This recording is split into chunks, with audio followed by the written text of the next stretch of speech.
દેખાયા છે FMCG space છે. નેપાળની સ્થિતિ હાલ ખરાબ છે અને નેપાળે ભારતીય કંપનીઓ માટે પણ કેટલાક પ્રશ્નો ઊભા કર્યા છે. ભારતની કઈ કંપનીઓનું ત્યાં એક્સપોઝર ધરાવે છે અને શું અસરો આવતી જોવા મળી શકે તેની માહિતી લઈએ. સહયોગી તૃપ્તિ કપૂરી આપણી સાથે જોડાઈ ગયા છે. તૃપ્તિ, ગુડ આફ્ટરનૂન. જણાવો, નેપાળમાં જે અત્યારે જે સ્થિતિ આપણે જોઈ રહ્યા છે, સંકટ જોઈ રહ્યા છે, કઈ ભારતીય કંપનીઓનું ત્યાં એક્સપોઝર છે, કેવી અસર આપણને આવતી જોવા મળી શકે?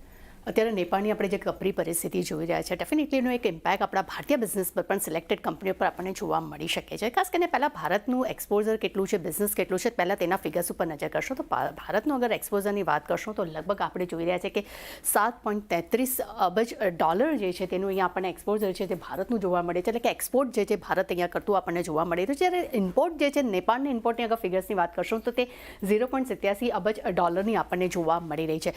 પરંતુ ઓવરઓલ અત્યારે ભારત વિના અગર નેપાળની સ્થિતિ શું છે તેના પર પણ ખાસ ફોકસ કરીએ. કે કપરી પરિસ્થિતિ આપણે જોઈ રહ્યા છે, જેનું મુખ્ય કારણ એ પણ છે કે નેપાળનો જે કુલ જે ટ્રેડ છે તેનો 60 થી 65% જે છે તે આપણે ભારતથી થતો જોવા મળી રહ્યો છે.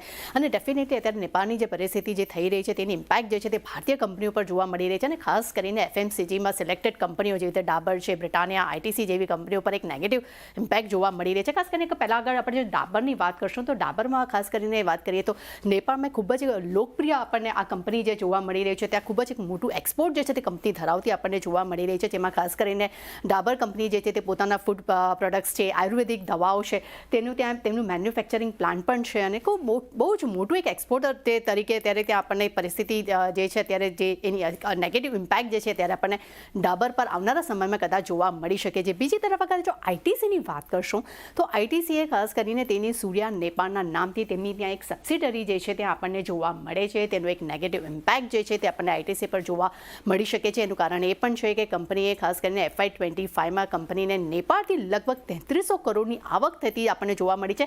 અને અગર નફાના ફિગર પર વાત કરશું, 726 કરોડનો નફો માત્ર તેમને નેપાળના બિઝનેસથી અહીંયા થતો જોવા મળી રહ્યો છે, તેની સબસિડરી કંપનીથી.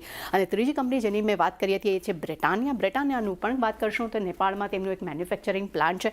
પરંતુ અહીં એક થોડુંક પોઝિટિવ પોઈન્ટ નેપાળ માટે આપણે કહી શકાય કે આપણને બ્રિટાનિયા માટે કહી શકાય, કારણ કે નેપાળમાં કંપનીનું જે એક્સપોઝર છે નો ડાઉટ, પરંતુ જે નફો જે છે તે માત્ર 1%થી પણ ઓછું એક યોગદાન છે તેમને નેપાળથી મળે છે. એટલે ખાસ કરીને ડાબર અને આઈટીસી આ બંને જેવા કાઉન્ટર્સ છે જેના પર આપણને એક વધુ ઇમ્પેક્ટ આપણને જોવા મળી શકે છે. બ્રિટાનિયા આપણને ડેફિનેટલી થોડુંક ઓછું આપણને એક અસર જોવા મળી શકે છે. પરંતુ હવે આવનારા સમય કેવો રહે છે અને કેવી રીતે એનું ઇમ્પેક્ટ આવે છે તે ખાસ તેના પર પણ ફોકસ રાખવાનું રહેશે. આભાર તૃપ્તિ આપનો સમગ્ર માહિતી આપવા માટે. તો જે રીતે જોઈ રહ્યા છે એક સ્થિતિ નેપાળમાં જે રીતની બનતી દેખાય છે, ક્યાંય ને ક્યાંય ભારતીય એફએમસીજી કંપનીઓ છે જેમાં એક અસર આપણને જોવા મળતી દેખાઈ શકે છે. જે કંપનીઓનું એક્સપોઝર ત્યાં છે એના પર એક નજર રાખવાની રહેશે. પણ કઈ રીતે ખાસ કરીને તમે ધ્યાન રાખી રહ્યા છો હિમનજી, આપણે સ્થિતિ અત્યારે જે રીતે નેપાળની જોઈ રહ્યા છે, એક્સપોઝર જ્યાં તે કંપનીઓનું છે, જે રીતે તૃપ્તિએ જણાવ્યું ડાબર, આઈટીસી, ત્યાં એક વધારે અસર આપણને જોવા મળતી દેખાઈ શકે છે. બ્રિટાનિયાનું એક્સપોઝર છે, પ્લાન્ટ છે, મેન્યુફેક્ચરિંગ પ્લાન્ટ છે, પણ એના પર એટલી મોટી અસર નહીં આવતી દેખાય. આ સંકટને તમે કઈ રીતે જોઈ રહ્યા છો? શોર્ટ ટર્મ, મીડિયમ ટર્મ માટે થોડી ઇમ્પેક્ટ અથવા તો સેન્ટિમેન્ટલ ઇફેક્ટ કહી શકાય આપણને જોવા મળી શકે છે, પણ long term view FMCG space માટે ક્યાં ફોકસ કરી રહ્યા છો? I think very nicely put, બહુ સરસ ડેટા આપણે દર્શાવ્યો છે. અને એઝ યુ સેડ, શોર્ટ ટર્મમાં ડેફિનેટલી થોડીક એક ઇમ્પેક્ટ આવી શકશે. પણ ઓવરઓલ એઝ અ કંપની આપ જોશો, whether it is Dabur or ITC, I think proportion of Nepal is not more than 7% or so.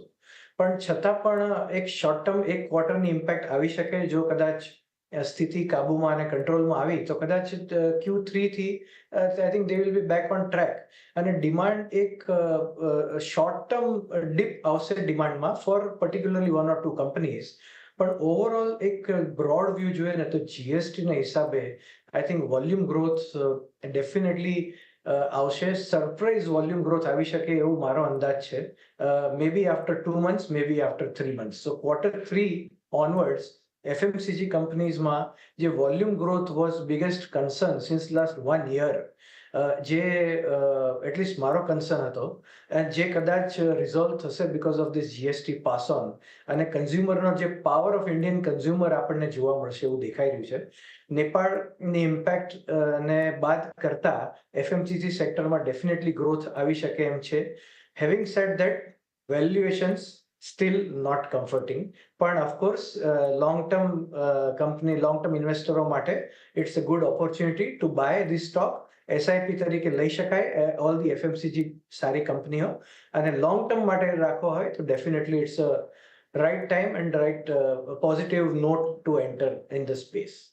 Okay, તો આ વ્યૂ ખાસ કરીને અહીંયા બનતો દેખાઈ રહ્યો છે. આ નેપાળનું જે સ્થિતિ ચાલી રહી છે તેને સાઈડમાં મૂકી લોંગ ટર્મ વ્યૂ જે છે તે પોઝિટિવ એફએમસીજી સ્પેસ માટે બની રહ્યો છે, કારણ કે જીએસટી એકવાર કસ્ટમરને પાસ ઓન થયા બાદ અહીંયા ખાસ કરીને વોલ્યુમ ગ્રોથ જે છે તે આપણને વધતો જોવા મળી શકે છે. વેલ્યુએશન એટલા આકર્ષક નથી હજી પણ લોંગ ટર્મ માટે ખાસ કરીને અહીંયા ફોકસ કરીને ચાલી શકો છો એવો વ્યૂ અત્યારે બનતો દેખાઈ રહ્યો છે.